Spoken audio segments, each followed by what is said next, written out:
Well, Minister Farrakhan, don't you think that there's something that you should apologize for? Please. I say, y'all haven't apologized for what you did to black people. I haven't done nothing to you all but tell the truth. And if that hurts you, you should never have existed. I have anything to apologize for. I told Jesse, don't do that. Don't do that, Jesse. You already apologized. You called him Jaime. Shouldn't have did that.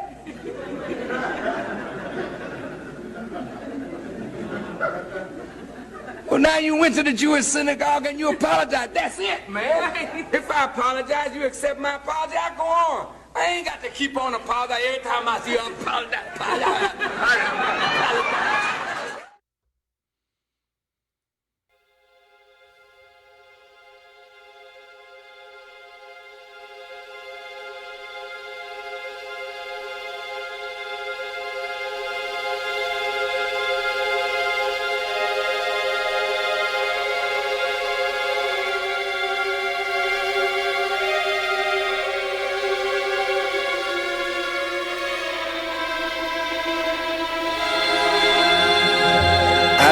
Waste any time.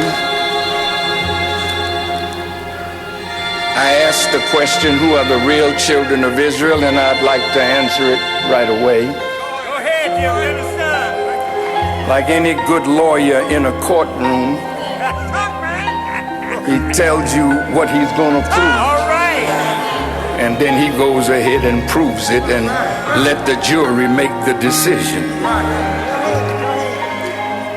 The Honorable Elijah Muhammad has said that Almighty God, Allah, revealed to him that the black people of America are the real children of Israel.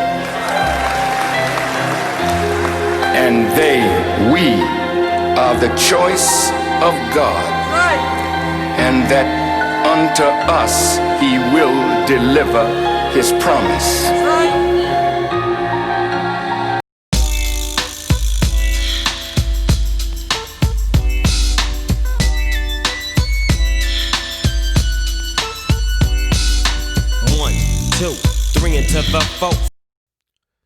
First and foremost, giving all honor and praise to the creator of the heavens and the earth.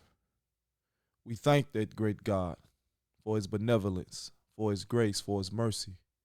We thank him for our ancestors in whatever form or fashion they may be found. We thank him for our founding fathers, Abraham, Isaac, and Jacob. We thank him for Moses and the Torah. We thank him for Yeshua, a majority of the world knows as Jesus, for the revolutionary approach to that Old Testament. And we thank him for Prophet Muhammad ibn Abdullah for the Holy Quran. Peace be upon all those noble and worthy servants of Almighty God.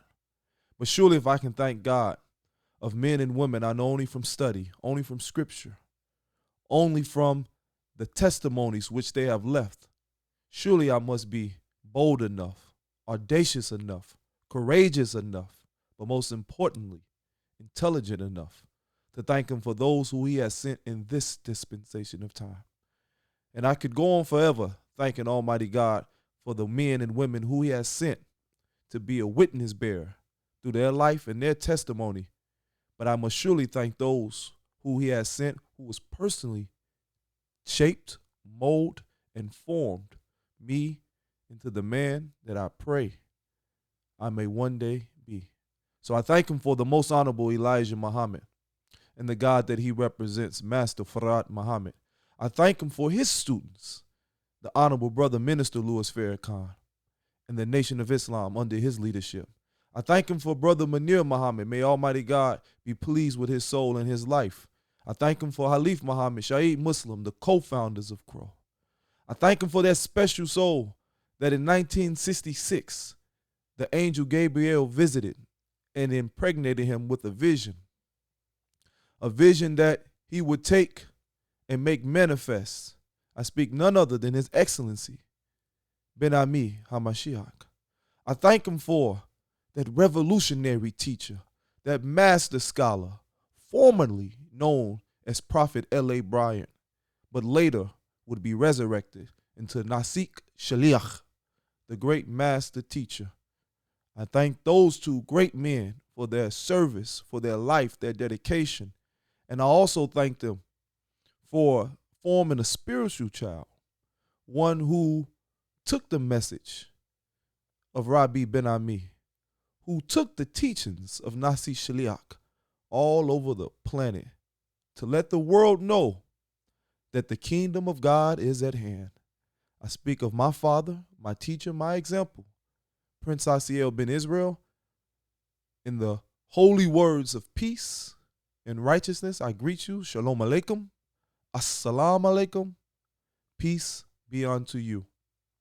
As always, it's an honor and a pleasure to come before you to have a conversation, to disperse and disseminate information, but most importantly, to connect the dots so that we collectively can create a more harmonious place, a more harmonious planet, and an environment that is conducive not to the former things of our death and decadence, but, as the scriptures say, a new heaven, a new earth that will come into existence where men and women and children can live in peace. But we know to do that, we must eradicate the spirit, the nature, and the people who are the possessors and the perpetuators of the evil, the hell, and the damnation that we face every single day. So I opened up with a mentor to me, a friend and brother, companion to my father, the Honorable Brother Minister Louis Farrakhan, as he was making light but being serious of the situation in the mid-'80s where the Jewish community, European and white Caucasian community in general, ran Jesse Jackson, who was running for the presidential office, through the mud because of some remarks that he made. Though those remarks should have been omitted from the conversation that he was having, I feel that is disingenuous. Matter of fact, I feel that it's outright disrespectful for anybody, especially those who perpetuated a sense of oppression that has murdered millions, hundreds of millions of our people, and to take that person and to try to castigate him for making disrespectful remarks at best. No, our brother shouldn't have said that. But at the same time, how dare you take on a position of authority, of righteousness, of nobility, and then try to discredit our brother that who has not done nowhere near the harm, the death, the pain, the anguish that you and those you represent have done throughout the centuries. So again, this conversation is a reiteration, a part two, so to speak, of the conversation that we had last week, because new developments have taken place. And for me, as I give context, as I pass, because I have my brother Moray who's coming on, and I have a distinguished guest that I'm so honored to have, and I will further introduce him later.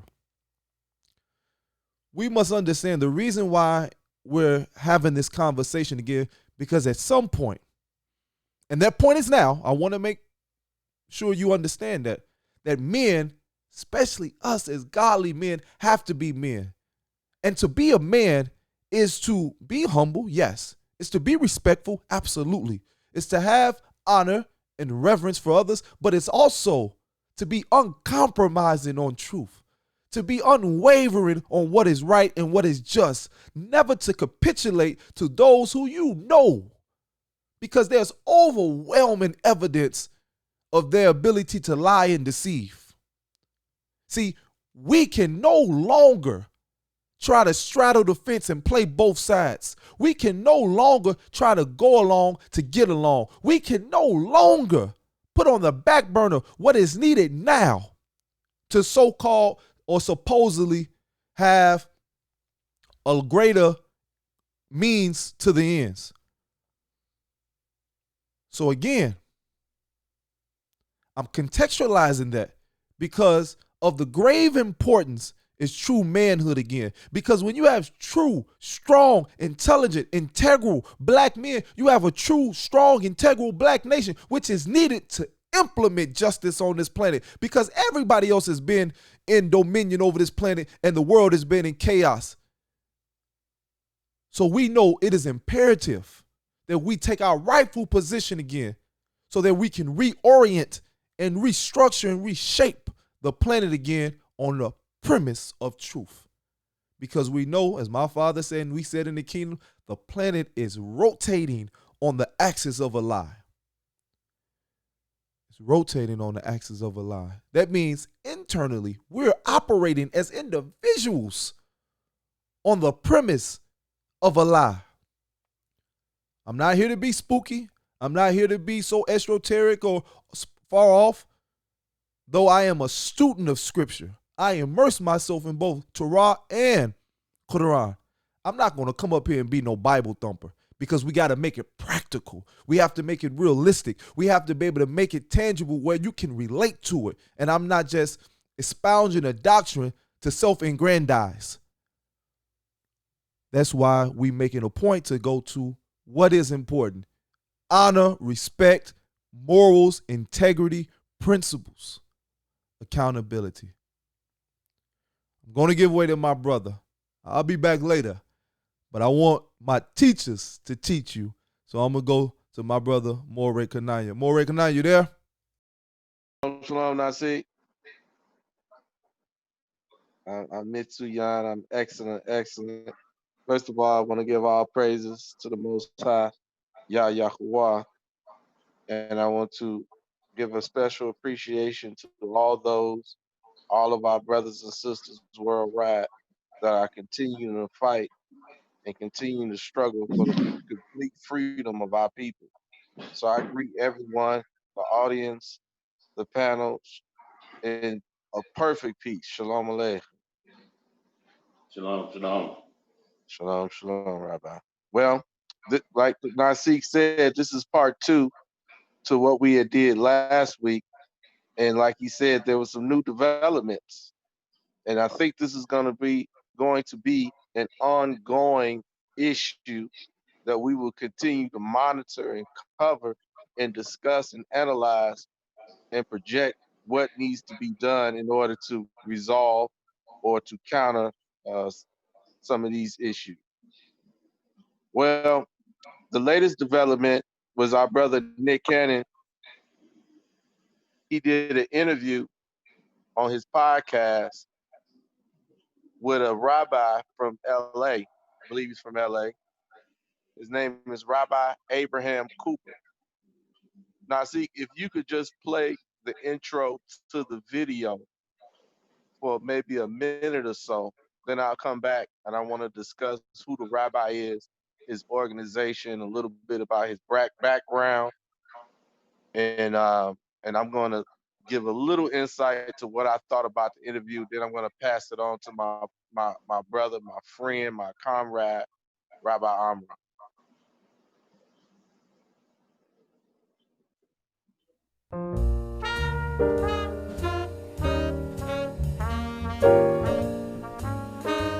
Another session, probably one of the most important sessions to date of Cannon's class. It is my pleasure and a distinct honor to be sitting across from someone who's dedicated his life to not only loving, healing, and teaching, but also, in the times that we are currently in, bringing people closer together from all walks of life. But he has some accolades that we'd be here all day if we started to list them all. But currently the director of Global Action at the Simon Wiesenthal Center, Rabbi Abraham Cooper. How you doing, sir? Doing fine. Even in COVID, we shaking. We got hand sanitizer. We checked our temperatures and everything. We good. Can't really tame former New Yorkers. I would say from the streets of Brooklyn, right? That's right. Oh man, like I said, there's so many places where we can begin, but I'm gonna be honest. The first place I was introduced to your name was when I was scrolling through Twitter about myself, which I've kind of been, you know,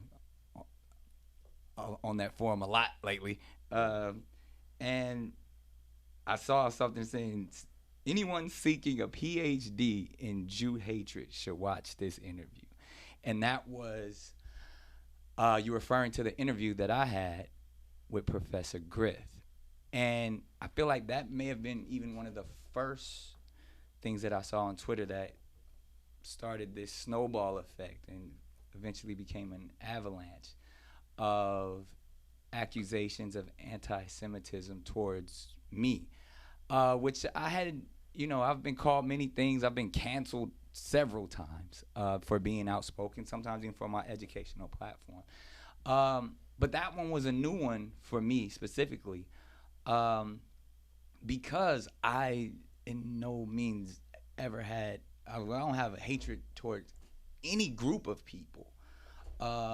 But specifically Jewish people, because I feel there is such a connection and kindred spirit to the Jewish community from, and I'm not, this is definitely not the moment for me to be like, hey, my great-grandfather is Jewish, or, my best friend. I'm not in that moment, but really as someone who's studying theology and, on a mission to receive a PhD in divinity, I connected with the Hebrew community, it's so deep. I mean, all the way down to, my studies and, from Eastern philosophies, Middle Eastern philosophies, people wonder why I wrap my head. And, Hebrew a lot of times was the introduction to me, coming from a very traditional Christian background and son of a minister, and grandfather was a minister. So I always challenged those very conservative Christian beliefs, because that's what I came from. Okay. So this was just the intro of the interview that was on Nick Cannon's podcast. And I know we didn't hear the Rabbi speak yet, Rabbi Abraham Cooper speak yet, but we will later on later on in the show. Now, I just want to discuss who this rabbi is, give a little background so we can add context and we begin to analyze this interview in depth, or more in depth. Now, like I said, the rabbi's name is Abraham Cooper. He's an associate dean and director of the Global Social Action Agenda at Simon Wiesenthal, at the Simon Wiesenthal Center. Now, this Simon Wiesenthal Center, it's a human rights organization that was founded by him and another rabbi. Basically, if you want to kind of get context who they are, it's like the Action Network that Al Sharpton runs. He's like the Jewish Al Sharpton, where he's an activist. He speaks out against anti-Semitism, and he also lectures and presents the history of the Holocaust. Now, the center promotes the prosecution of Nazi war criminals. Right. They fight against extremism, neo-Nazism, and what they consider as hate. The center has close ties to the public and private agencies, and they regularly meet with elected officials of the U.S. and foreign governments, with diplomats and heads of state. So this is a very developed organization, well-developed organization that Rabbi Abraham Cooper sits at the head of. It's an NGO. The center is named after a Nazi hunter his name was Simon Wiesenthal. Wiesenthal, he really didn't have anything to do with the creation of the center, but it's named after him. And like I said, he was called a Nazi hunter. He was a Jewish guy who went around the world trying to track down former Nazis. He's considered, and killed them. And put He's and put them in considered and put them in jail. Some and a put few him in jail. Mhm. Exactly. So he's considered a hero in his community. So they named the center after him. Okay. So Now, I got a little bit. I got a quick question. So a lot of the people they put in jail were guards at these camps. So today, the police that are perpetrating these crimes, wouldn't they be considered some of those same type of individuals with the same spirit, with the same job, which is to oppress and kill Israelites? Right on. Okay. Exactly. Exactly. Right on. Now, I want to talk about this agent. I'm gonna pass it on to you, Rabbi. So give me 1 sec. Now, this particular center, as of a couple of years ago, got caught up in the scandal. See, Nick Cannon, these guys gonna be doing their homework because they could be asking questions like this when he get on his show so arrogant. They was caught in a scandal. I'm gonna talk about that a little bit later in the show. What happened was the center, the branch that's in New York, one of their chair or their board members got caught up in a kickback scandal, almost $20 million regarding the hedge fund. That was just recently. I'm going to go into that depth into that later. So this particular organization, they have branches all over. They got a branch in Jerusalem. The branch in Jerusalem is very controversial. As of last year and this year, there's been complaints and demonstrations against the organization because they built a museum over a Muslim graveyard. Now, this Muslim graveyard is a historical graveyard in the Islamic community in Jerusalem. It's right outside the King Herod's gate. They built a museum right on top of the Muslim graveyard. And so this organization has been involved in some controversial things globally, right? But back to Rabbi Cooper. Rabbi Cooper, he established himself in the 70s, right? 1977, he founded the Simon Wiesenthal Center. From there, he became a very well-recognized activist in the Jewish community. In the 90s, this is where it gets relevant. In the 90s, he began a crusade against the music industry, noting that music executives were approving racist content to be recorded and distributed to the masses. Now, to his credit, he did speak against groups like Guns N' Roses, who said a lot of racist things about Black people, but most of all, he spoke against anti-Semitism in the music industry, which goes back to 89, 90, when our brother, Professor Griff, a member of arguably the most iconic rap group, Public Enemy, he had said some unsavory things about the Jewish community. This is what Professor Griff said. Reportedly, he said, Jews are responsible for the majority of the wickedness in the world. This is what Professor Griff reportedly said.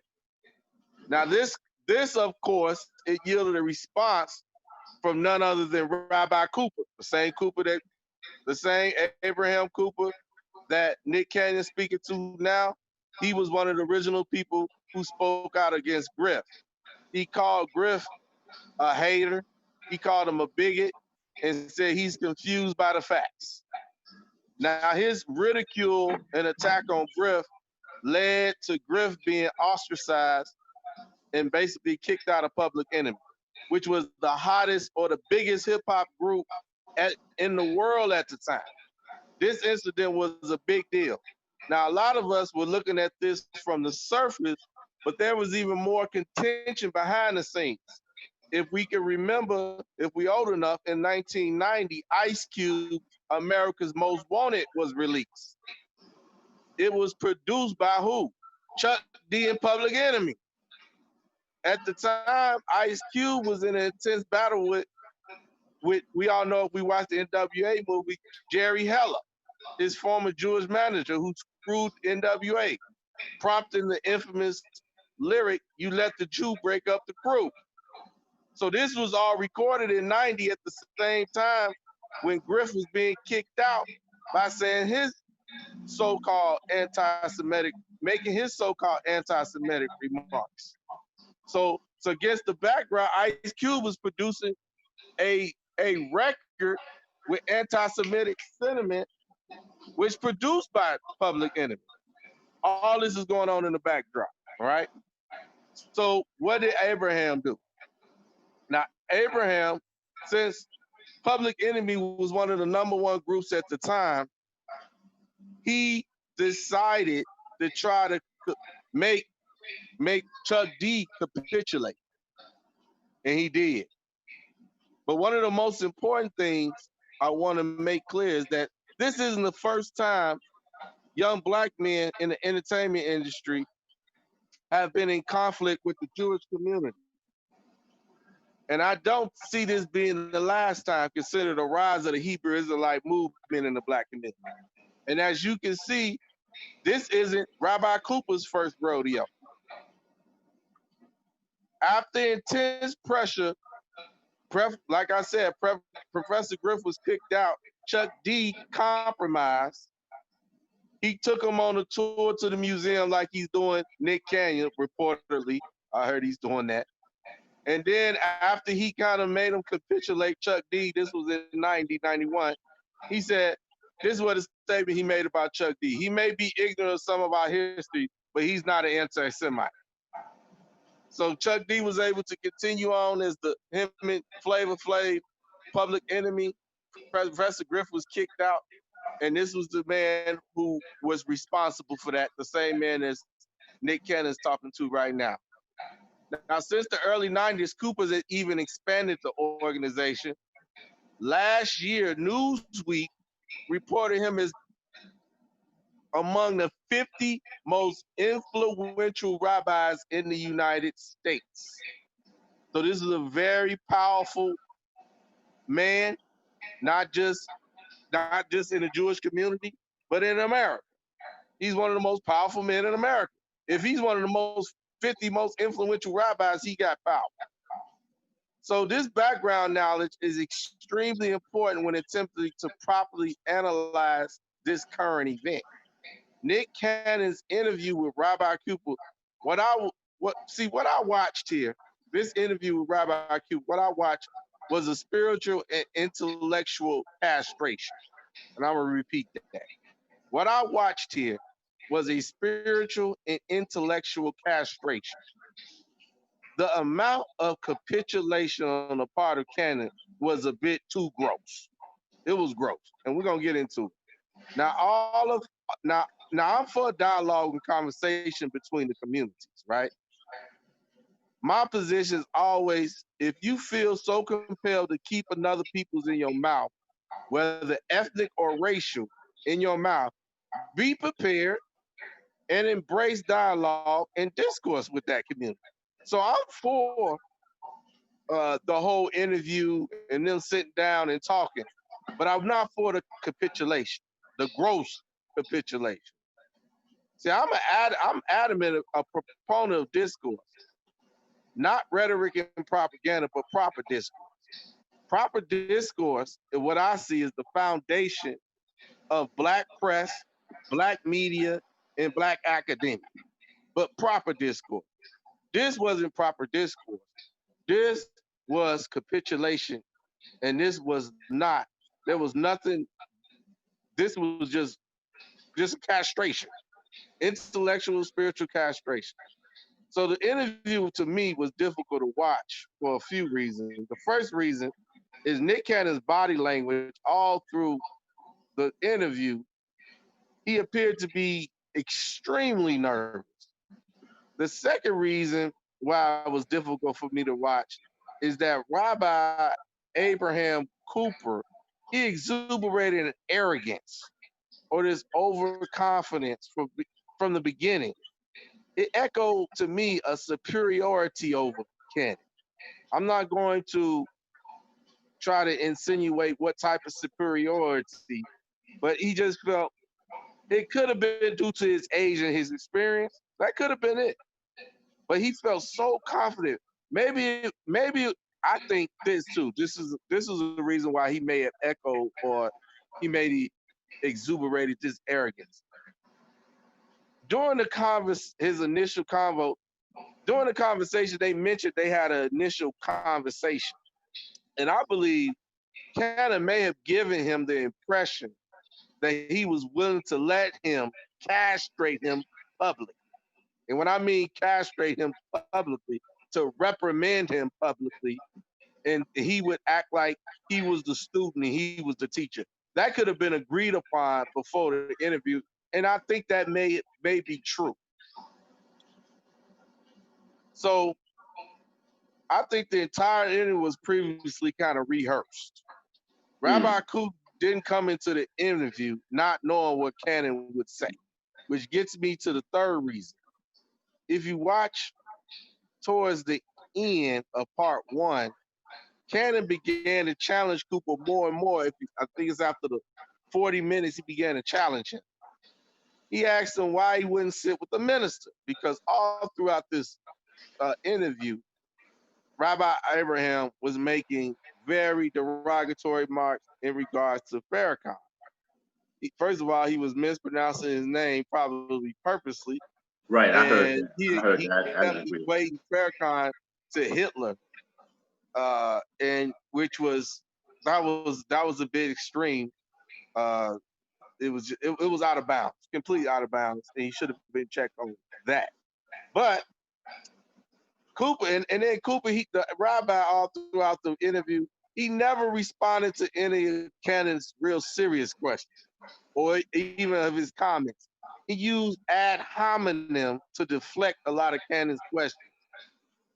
But at the very end of part one, what was most disturbing was during the middle of the interview, an unknown, unseen individual interrupts the interview saying that Cannon had an emergency. It was extremely weird. It was weird to me. I don't know if it was to you, but that was weird to me.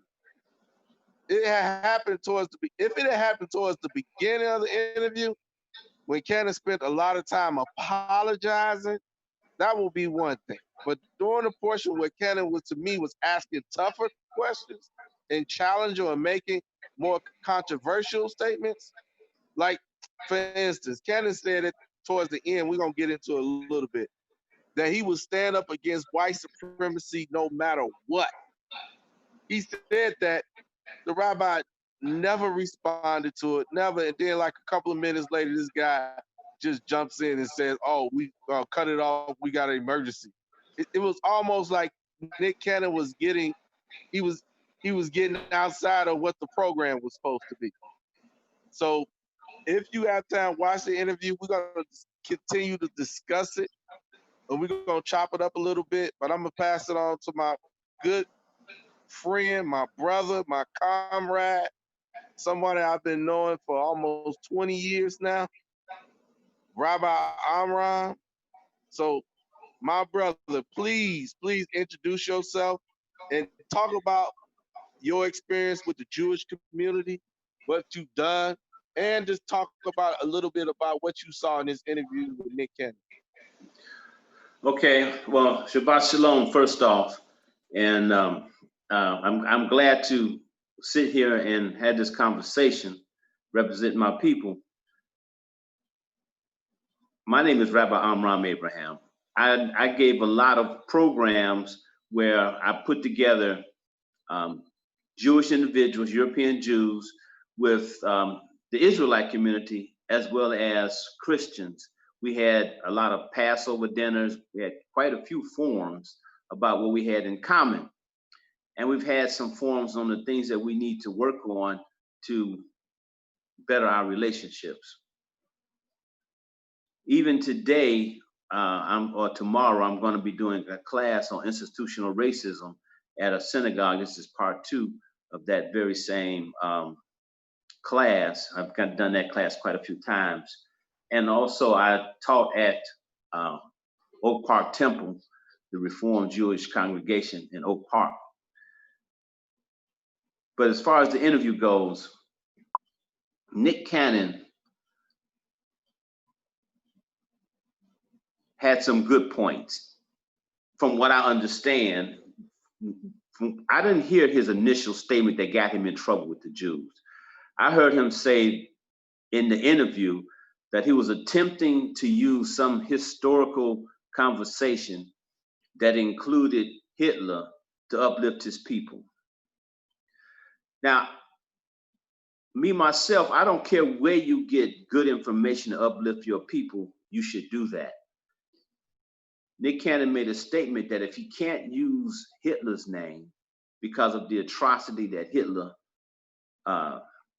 did to the Jewish community, he definitely can't use any of the names of the architects of America because of the atrocities that they did against Black folk.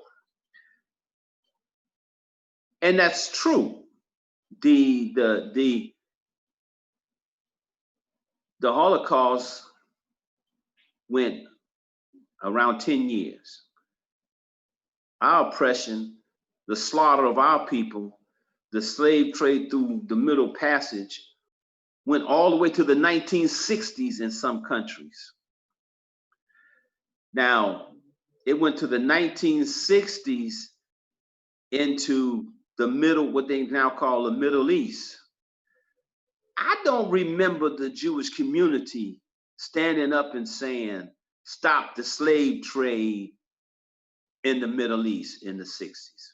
I don't remember them standing up and saying that. So if you're going to have this conversation about never again, does it mean never to us again? Never to anybody we want to represent again, or just never to the world again? Those are the things that I thought should have been addressed, not just the conversation about how European Jews felt. And I do say European Jews, not a conversation about how European Jews felt about Nick Cannon's remarks.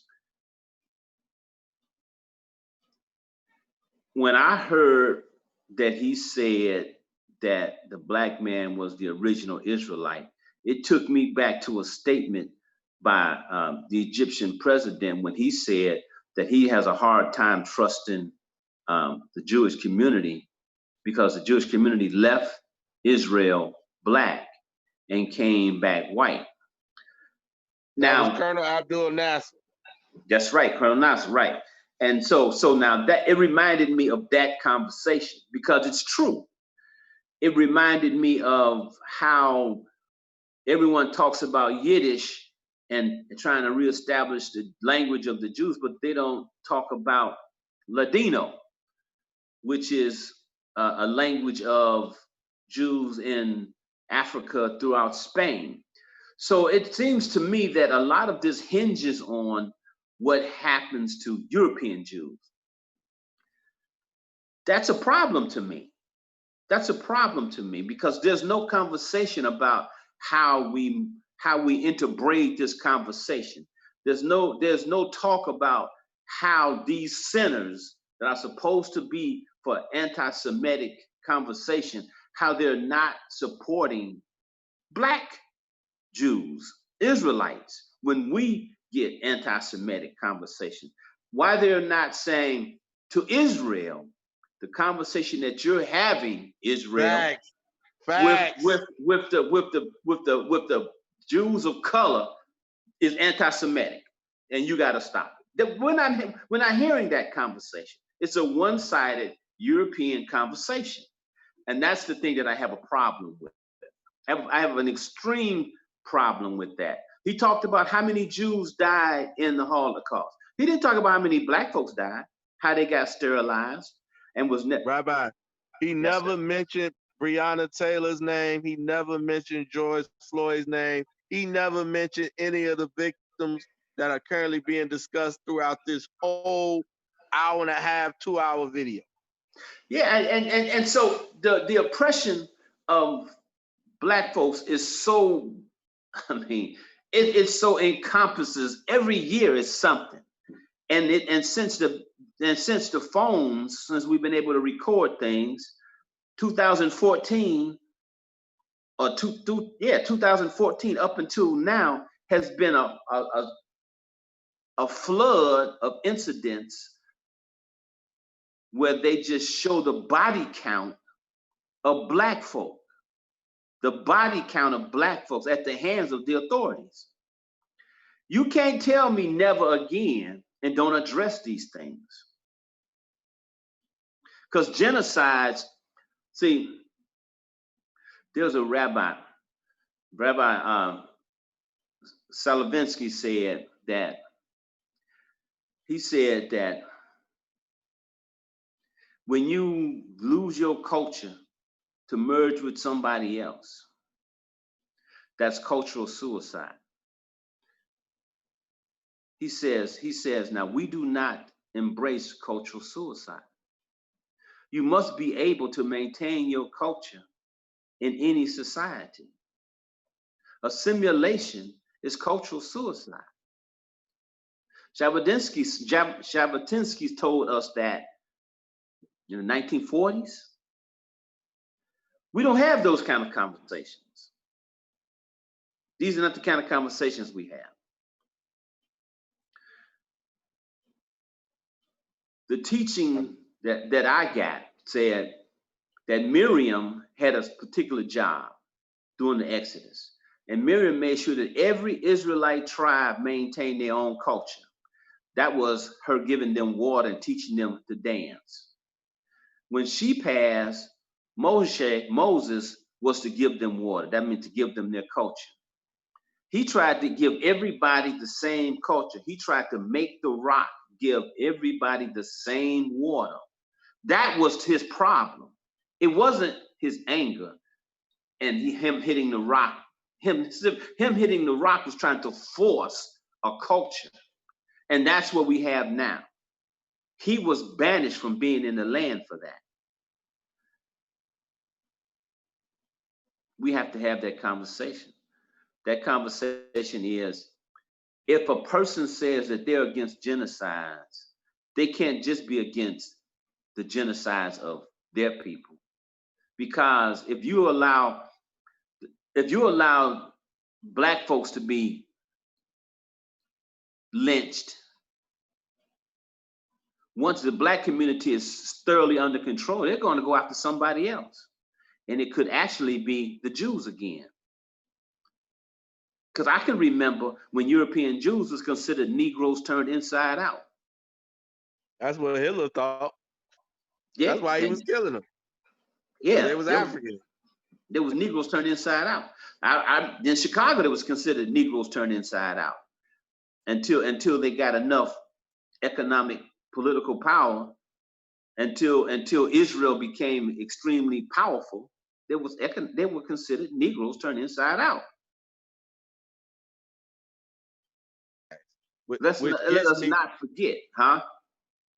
I want to get to a portion of the video. Nasik, if you could play, and then me and because I want the rabbi to respond to this, and I got something to say too.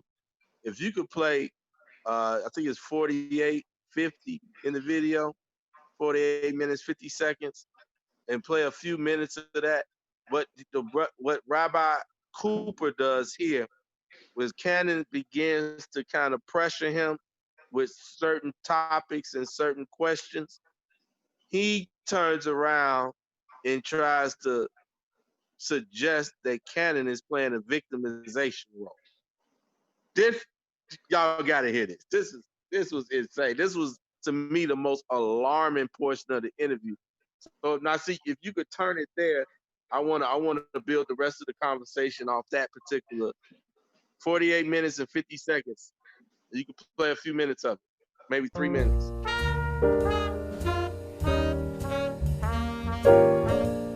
Community. Of Yes. So things where it's like, oh, I'm never gonna be able to get out of the position that I am. So then all I can do is speak the truth that I know. The books that I've read is like, I gotta speak my truth to power. And even as a person who has individually succeeded with capitalism, None of us is great as all of us. I'm not successful until we all are successful. So everything that I know, everything I learned, the purpose of this forum is to spread to my people. Now, if I'm spreading hate, let's get that out of here, because that's a distraction. I don't want to hate anyone, but I want to uplift, build, and say, I read this, and that's how I did. I learned from Rabbi Cooper that if I do this, this, and this in my community, I can enrich my community. So therefore, we're going to pass that on. This will be around forever. So now I'm feeding my people, and I'm feeding my people love, not hate.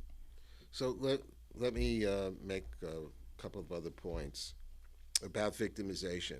I think that's the other lesson that I learned from a man like Simon Wiesenthal, because it would have been so easy for him. He was a victim, in a sense, an ultimate victim. Indeed. He never defaulted to that position.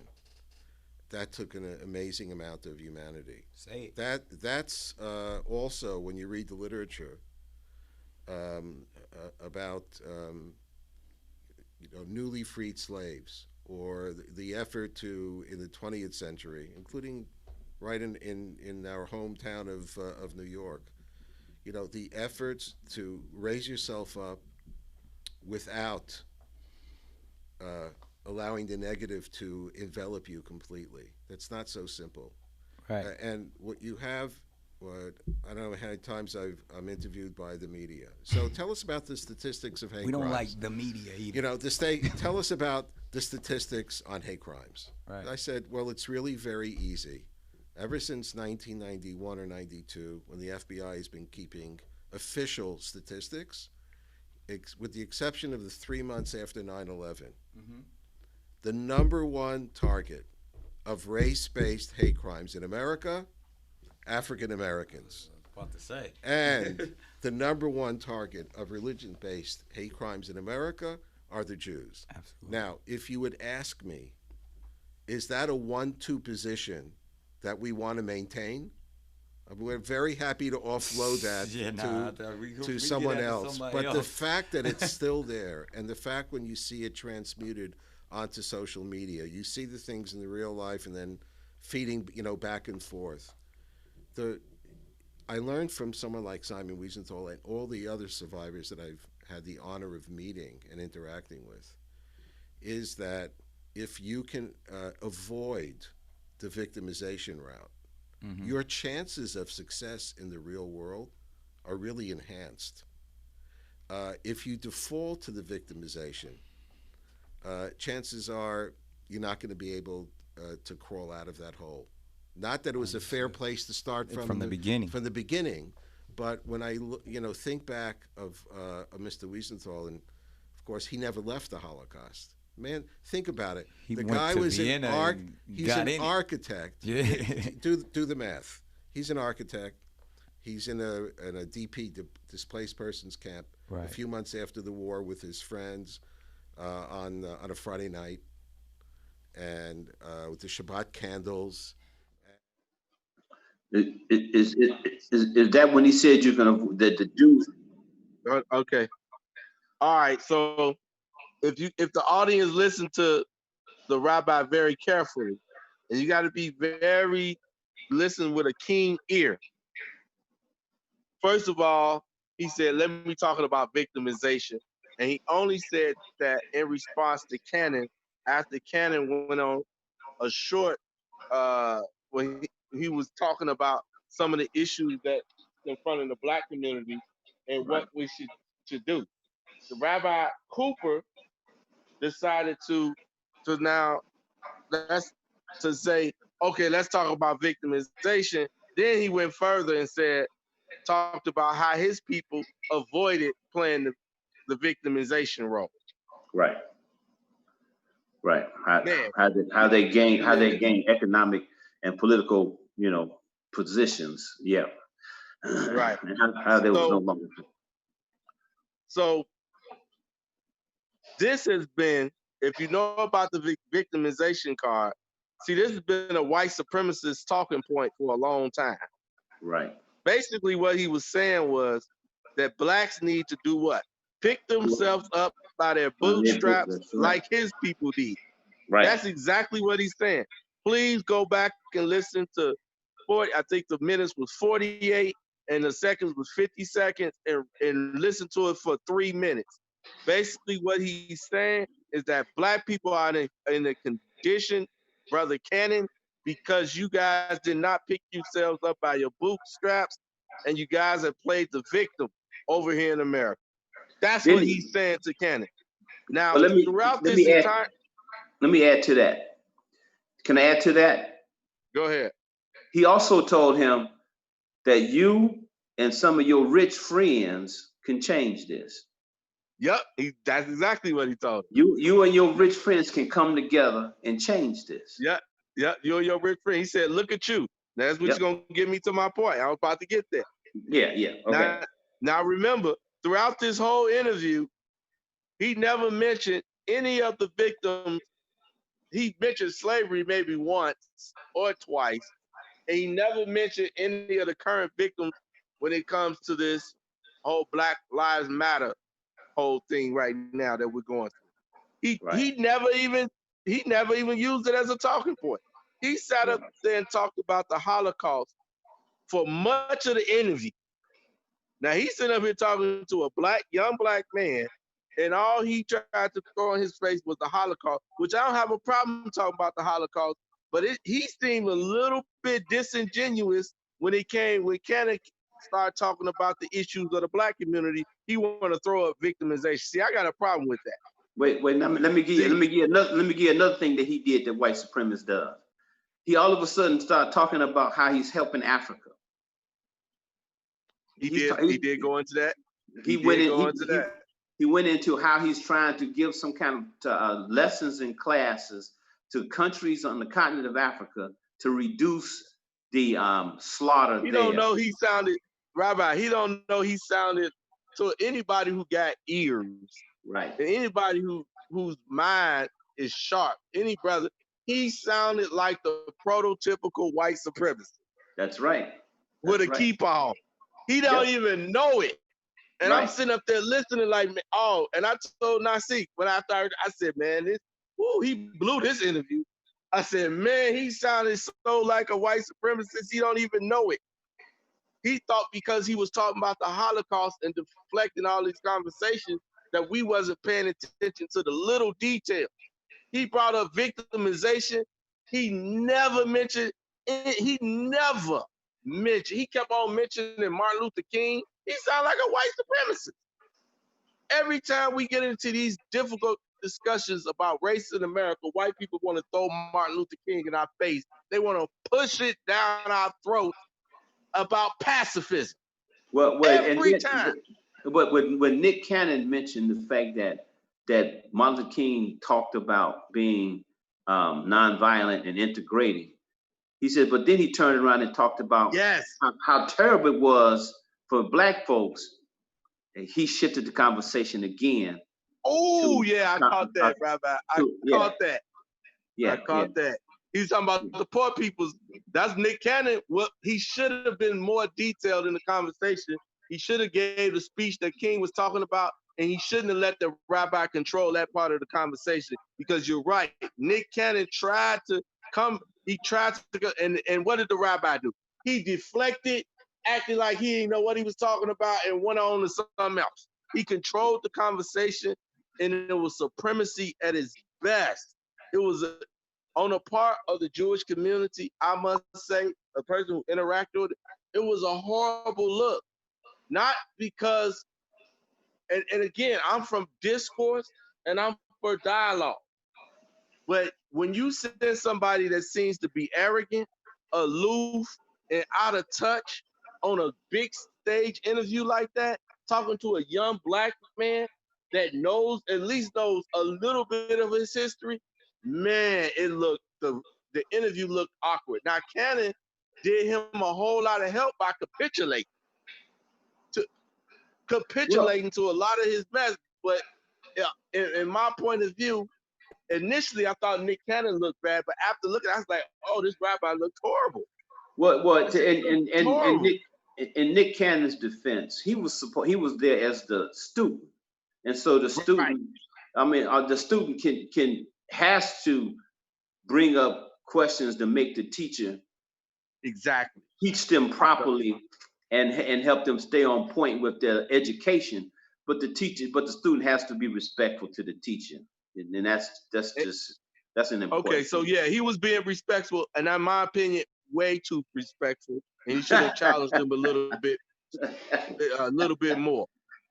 One of the reasons why he should have challenged him, and I kind of really got upset about, and I want to bring to the table, is when he started talking about how the Jews came to America in the early 20th century.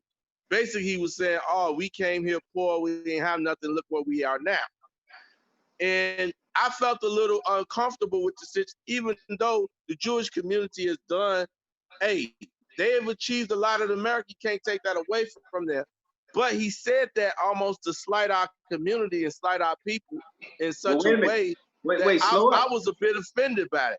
Because let me say something to that. Now, when the Jews first came here in 1939, when they scholars was coming here, nobody would hire them. Their scholars first got hired by black colleges in the 1930s and worked there until the 1970s. Nobody would hire those Jews. And the black colleges didn't need those professors. They already had professors. I mean, they've been churning out professors since the late 1800s. They didn't need math professors and any other professors from the Jewish community. They didn't need them. Not that it didn't help to have them, but they didn't need them. They churned out enough professors on their own. So that conversation is never had about how the black community assisted the Jews to get in place, get on their foot, and go ahead. It's always as if they did it on their own. Yes. And so they didn't open up a restaurant they didn't open up stores in the doggone Polish neighborhood. Right. They came in our community. They came in our community. And we welcomed them in. Right. Now, he was talking about how they came in the early 20th century and look at them now. He didn't say it in that way, but that's what I got from his message. Now, first of all, in the earlier 20th century, we know our history. We know we was not a free people. Most of our people in the earlier 20th century lived in the South, lived in the Jim Crow era. The Civil Rights Act wasn't even passed until 1964. So I dare him or anybody like him to even suggest that we started off from the same place. Right. See, I dare him to do that, and Nick Cannon should have challenged him on that. And like you said, he had to play the student because that was the rehearsal before the interview even started. He was going to play that. But he should have been checked. But wait. But that's also the true position that they were having. He's actually supposed to be the student. It's not just the rehearsal. It's the actual position at this point, right? Right. Okay. I guess. But hold on. Okay. Now, I was getting somewhere, Rabbi. All right. My bad. I was getting somewhere. Okay. See, they were saying that we started off in the same place, but I want to take people back to a bit of history to me that's been lost, and that's the mafia era in America. The earlier 20th century, if you remember, that's when the Italians and the Jews began to migrate to America. Now, during the 20s and the 30s, guess what? Places like Chicago were far more violent than they are today. Oh, absolutely. Facts. Oh, yeah. Facts. Absolutely. And this was when the Jewish and Italian community began to migrate to places like Chicago and New York. These places were extremely violent cities. Now, when we discuss the mafia era in America, what gets a lot of attention is the Italians, but that's a bit misleading. The biggest gangsters in mafia were the Jews.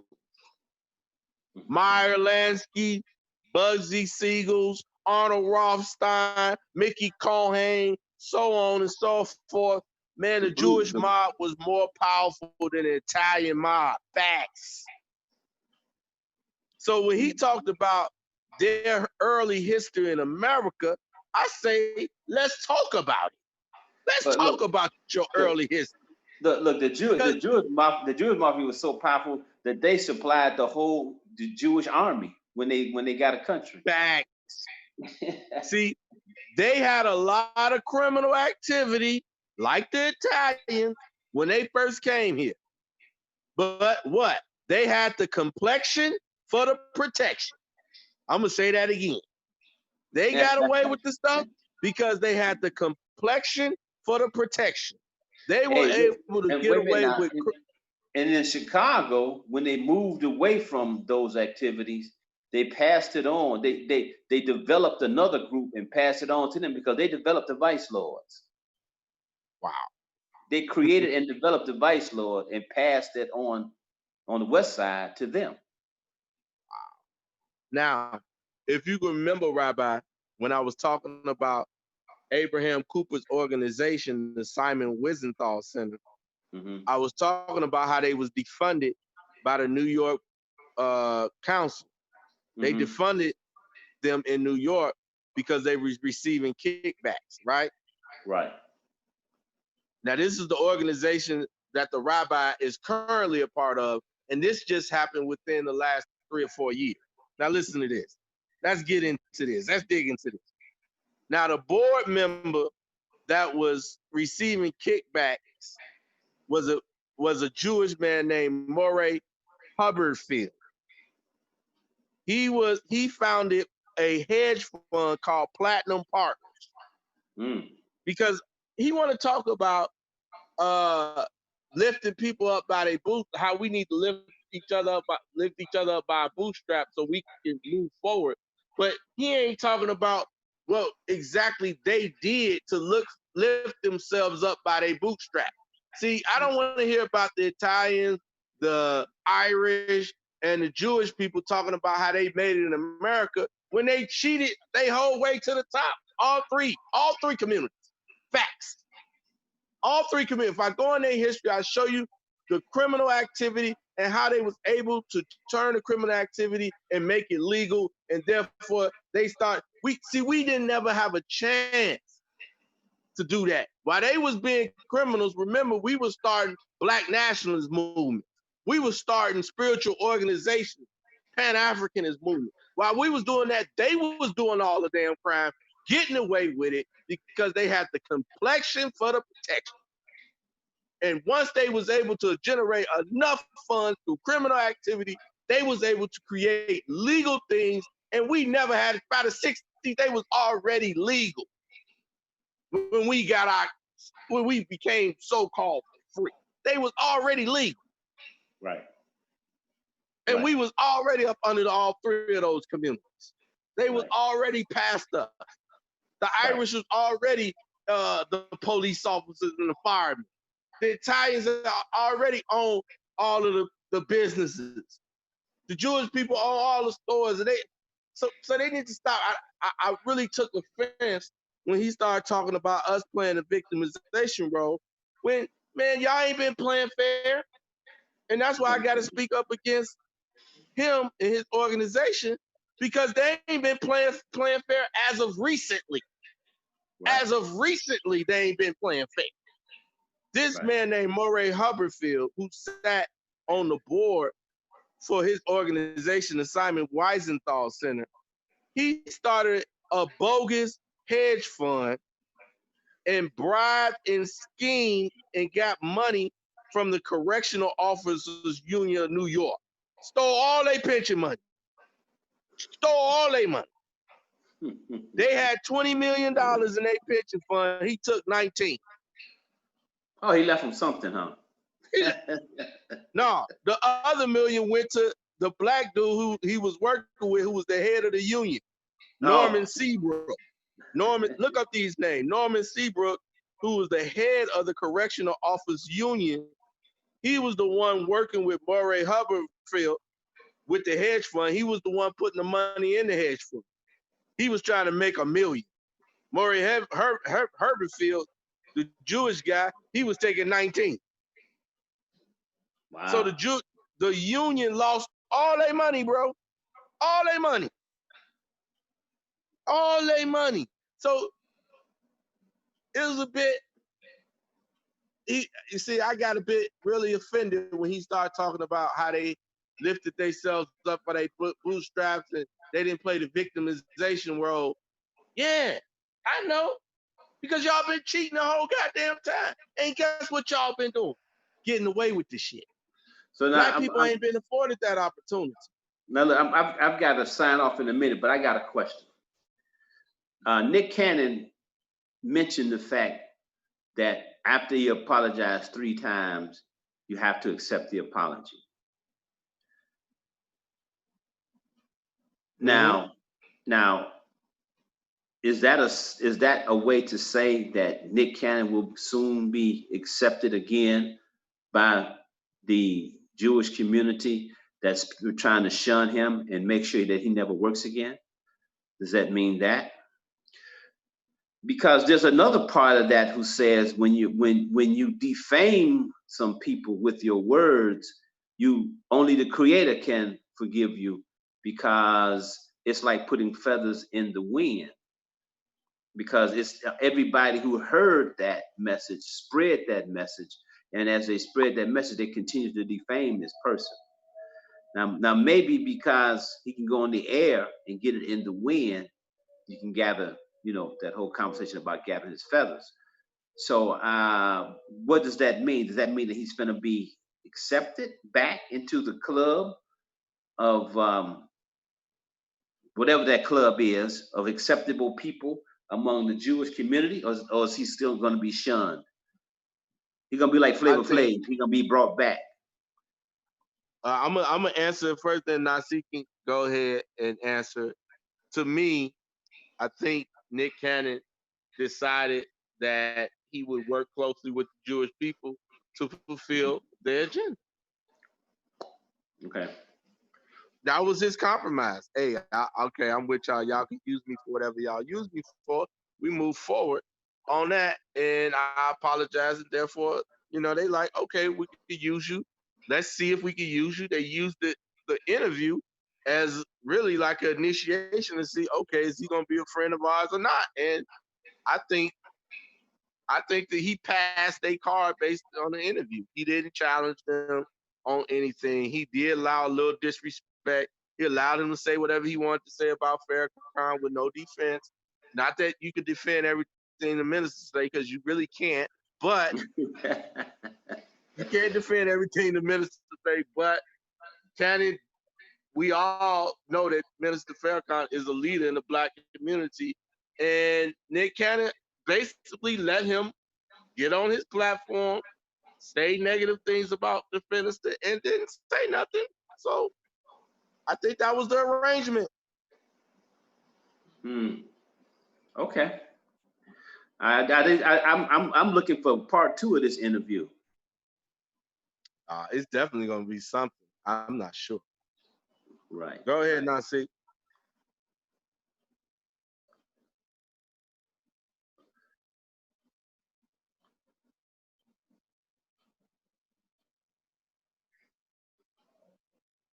We hear you loud and clear. Loud and clear. No, I'm good. I'm good.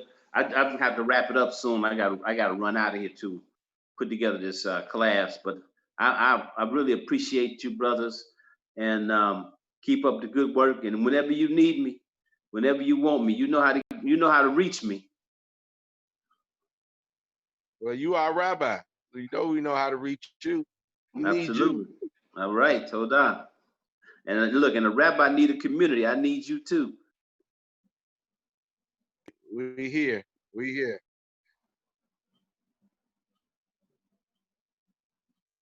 All right.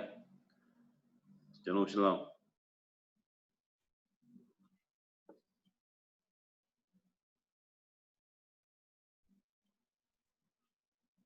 Nasi? Again, I want to thank my rabbi, my Moreh. Sometimes you got to sit back and learn and listen and absorb when 2 intellectual giants are disseminating information. And I pray that everyone who was listening to that discourse did not take it as a rant or a emotional response, but they were giving you detailed history and pinpointing certain facts that are essential for you to be able to defend yourself, but more appropriately, to be able to identify the enemy and his objective and agenda. The reason why we wanted to show again this interview and to make reference of it is not to come on here and demonize or castigate our brother Nick Cannon. That is our brother, and we love him and we stand with him.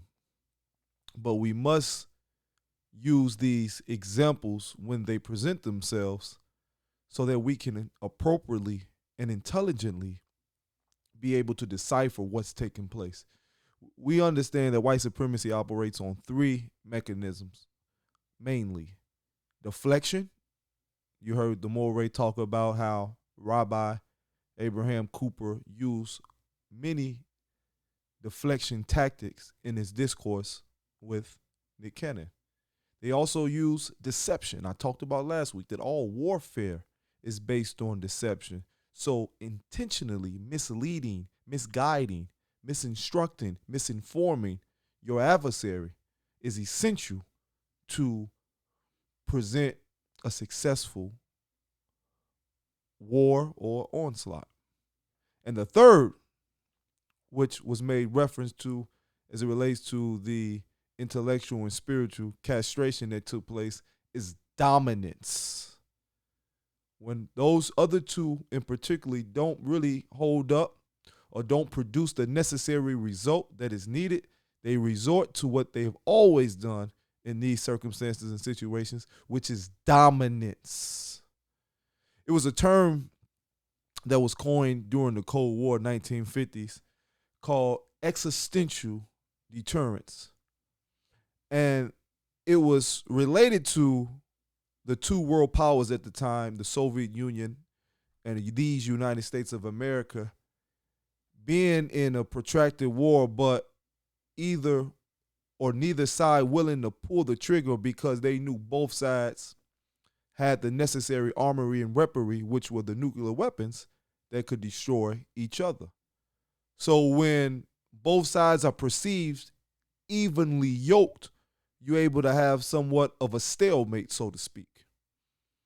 And so the reason why we wanted to make reference to what brother was saying is that we're not looked upon as being evenly yoked. We're not looked upon as being a powerful and united front that can withstand the necessary weaponry of our oppressors, of our adversaries, of our enemies.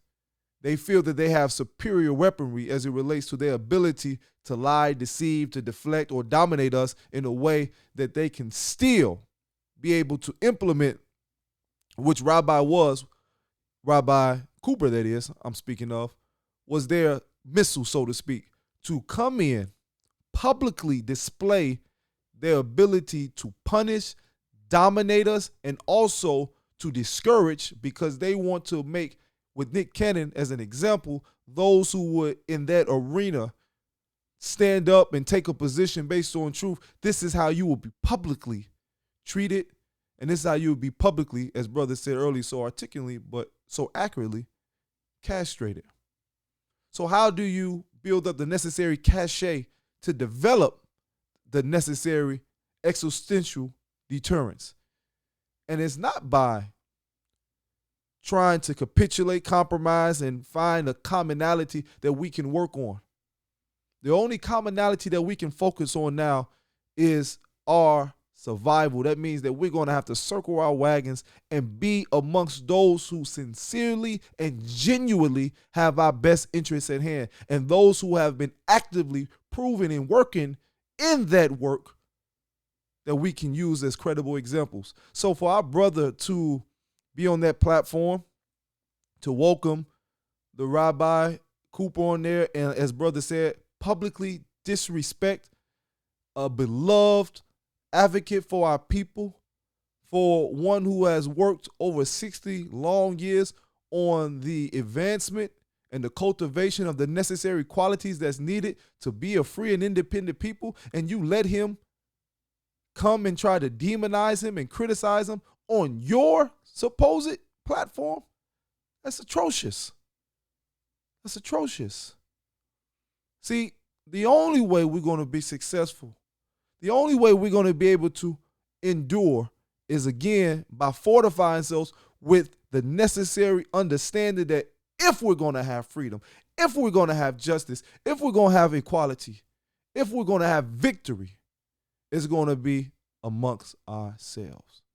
We're not healthy enough, and me and Namore talked about this earlier in the week, to collectively have cooperative conversations or development with other people, because we're just going to succumb to their ideologies. We're going to succumb to their cultural experiences. We're going to succumb to their socialization, meaning that we are going to commit, as the Rabbi Abraham said, cultural suicide. Because again, we haven't enough self-awareness nor self-respect that is needed to be an independent people who can go in the midst of other people and then not capitulate or not want to compromise because we feel that we're inadequate, that we're insufficient, based on insecurity. But most importantly, based on ignorance. And so I am, as I close out, and I'll give way to my brother if there's anything else you want to add, I want to just put that out there. The key, again, for us is to get back to integrity. Get back on the defense of truth. You don't have to be a hater of anybody, and don't let anybody label you that way when you stand on truth and you love self and you do whatever it takes to protect yourself. He just told you that the best situation, that's Rabbi Cooper in his conversation with Nick Cannon, for a black man to do is to be nonviolent. That's why he kept referencing King, but referencing King in the sense of when he was expounding the doctrine of turn the other cheek. But he named a tolerance center that is to educate people on a certain level of appreciation, a certain level of peacefulness after a murderer who, out of his own words, that's Simon Wiesenthal, who said it was his responsibility and obligation to hunt down every former Nazi and bring them to justice. And we know what white people mean when they say we're going to bring somebody to justice. That's death. So again, the hypocrisy has to stop, not from them, but from us. How much do you really love yourself? How much do you really want freedom? How much do you really want to rid the world of this evil, decadent behavior and those who produce it? Are you willing to take a stand in a position and then, irregardless to what happens, see it all the way through? It's not that we don't have the ability to. It's not that those who preceded us didn't do what was right or put us on the path to do what's right. It's that we don't have the longevity. We don't have the endurance to see it all the way through. We quit halfway through the race, and that's why we haven't been able to yield the necessary results that is necessary to have and acquire our freedom into perpetuity. That's what this is about. That's why I lift up those men and women every time I open up, because the continuity of spirits is at hand. And the continuity of the spirits is freedom, justice, and equality. We got to create strategy going forward to develop our freedom. We got to be able to use strategy. And we can't placate ourselves by thinking that capitulation and compromise is a strategy that will yield our necessary freedom, even though we try to paint it as something else. I love my brother, Nick Cannon, but there's no way you can show or tell me that there's a greater means to what just took place. But again, we And I mean, those who have the knowledge, information, and the desires for freedom, we got to protect these. We can't even let them say stuff like that. We can't even let them do those type of platforms. If they're going to help us, it's going to have to be behind the scenes. Let them do the shucking and jiving in front of camera if it has a point, because behind the scenes, they're able to put us in positions or help necessarily fund the necessary things that is needed to acquire our freedom, while we stand on the front line and be the face and the voice for what's necessary, but most importantly, the representation. Because at some point, to really get this freedom, separation is a necessity. Physically, mentally, spiritually, intellectually, and socially. So, Moray, is there anything else before we close out?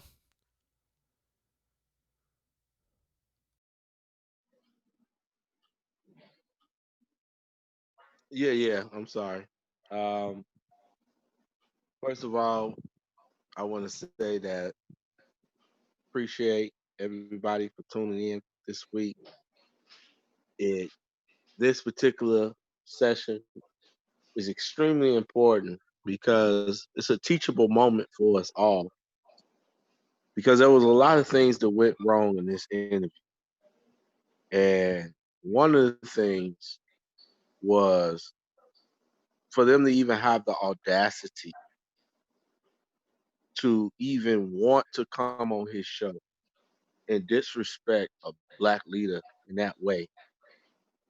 And knowing that Nick Cannon would be in defenseless, to me, it was egregious. Nick Cannon is not even in the Nation of Islam. Louis Farrakhan is not just a leader in the black community, he's an activist in the black community. If he said anything wrong about the Jewish community, then that's the responsibility of him and the Jewish community to address that within both of themselves. But for him to kind of go on somebody else's platform and start, it was egregious, and the whole thing just felt it was just wrong. It was wrong, and I saw a lot of comments of people saying it was wrong. If he want to talk about the minister and what he said about, then he do that on the minister's platform, or he invite the minister onto his platform. That was shady what he did, and it definitely defied a lot of. It defied it. It lacked integrity, on his part. And what else I wanted to talk about was exactly what you were talking about when you were talking about the hypocrisy. When they was talking about, he kept on mentioning Martin Luther King and pacifism, a pacifist. That's what Martin Luther King was, basically a pacifist. He believed in nonviolent struggle. He utilized it for that time and era to help black people achieve or move into a different space or a different place. You move forward. Martin Luther King was a positive thing for black people.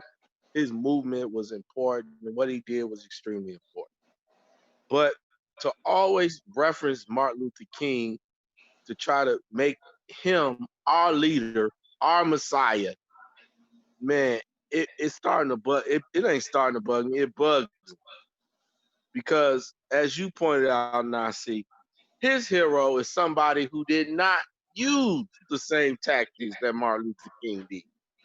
His hero was somebody who hunted down Nazis and threw them in jail and prison and executed. So, man, how dumb do he think we are? It was just, man, after I think about it, Nasi, it makes me even more angry. I'm more upset at this man, and I can't even express myself that because it makes me that angry that he would try to play us for a fool like that. And so it was so many things that went wrong with this interview, and this is why we said last week we got to leave revolution to the revolutionaries. And if you want to participate in this particular type of movement, or you want to participate in the struggle of black people at a high level, then you gotta make sure that you equip and you got the intellectual ability and the fortitude to challenge and to win. And Nick Cannon displayed that. He got in the ring. He was half-hearted from the beginning. He was half-hearted with his statement. You know, he maybe was regurgitating some information that he heard. Really didn't believe the information. Really didn't understand how to articulate it. Offended the Jewish community, so he got in the ring. Didn't even know he was getting in the ring, and got knocked the fuck out. That's just what happened, and it's embarrassing. And we don't want it to happen to our brothers again, or any of our brothers that are successful in whatever endeavor that they are engaged in. We don't want that to happen. So it's like you said, Nasik, it is on us to make sure that we have these organizations in place that could disseminate information and to be a filter to our brothers and sisters that have quote unquote made it and have these large platforms. We need to make sure that we are in place for them, for their assistance in these kind of things. So I appreciate the audience for listening. Extremely important class today. A lot of teachable moments. And I'm sure something else will happen this week, and we'll be able to talk about it in depth, and it'll be just as important. So peace and love to the family. Shalom, shalom.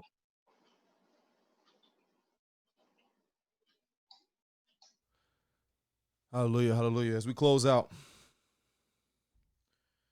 the reason why, again, these classes, these conversations are taking place, and I look forward to introducing what we spoke about 2 weeks ago with our brother, Gamariyahu, Divine Universal Brotherhood, which we're going to have a very special guest to come on and speak about not just involvement, but his reasoning and desires for the creation of that institution, which we are re-implementing in this day and time.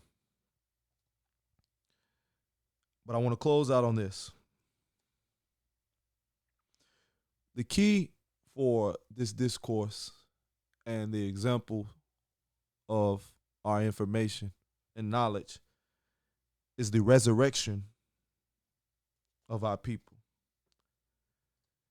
And in Kingdom Doctrine, we break it down in 4 different dynamics. The first is the resurrection or the reactivation of the God mind, having a mind that can produce and create in conjunction and in accord with truth and righteousness. Not to just have thoughts and desires or knowledge, but to be able to use those thoughts, knowledge, and desires to produce tangible realities that is beneficial and consequential for you and your progeny. B, a dreadful or fearful awakening, awareness, being made known again to the truth and the reality of the world that we're living in and the dangers that we face. Not just to be fearful in the sense that we let it overcome us, that it freezes us or makes us inactive, but we're aware of the dangers and we do our best every day, not just to protect ourselves from them, but to eradicate those realities from the present state of the world. That's, again, an awakening and a responsibility of a God. The resurrection. See, to establish oneself to come invisible to visible, meaning every thought that you think should be made as a reflection of your external. So we are able to pinpoint the character and the quality of your internal understanding and motivations based on the external expressions. The way you think, the way you talk, the way you walk, the way you move, the way you interact with others, they all produce a constructive response that is in line, again, and in accordance with truth. And the last a quickening or revival, a mental awakening of the God spirit. And that is due to the nature that your information and knowledge isn't just for superficial reasons, but your mind, that mental awakening, produces again the presence of God. So we build, but we build things that are not in conflict with universal law, that is not in conflict with nature. We do not pollute, we do not destroy, we do not ravish the planet and the earth that is here to sustain us, but we replenish it. This is the resurrection that we're talking about. This is that divine universal brotherhood that we are reinstituting that will transform into the divine universal sisterhood and family. Because we're talking about the intervention of God in the affairs of men. That's why I lift up the most honorable Elijah Muhammad. He talked about God being made tangible to teach, to raise up, to resurrect the dead. We're in accordance with that reality. So again, we're not fighting one another on doctrine any longer. We're not fighting one another on our own perspectives that limit us, but we are uniting on truth, and a truth that is verifiable in our actions. So again, our conversation about brother is not of disparaging nature, but upliftment, because we want to resurrect our people and reactivate and reacclimate them to their God mind. I thank you for listening as I leave you, as I greeted you, for all of those who seek righteousness and truth in this struggle for God's redemptive plan. Shalom alaikum, assalamu alaikum, peace be unto you. And as always, leave out with my brother Nip. May God be pleased with his life.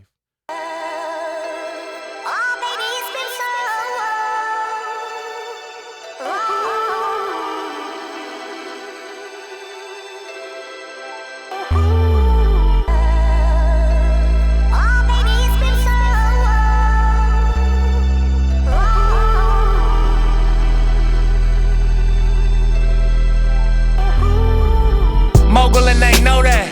Logo on my flow mat. Courtside Chamberlain throwback match my Rolex.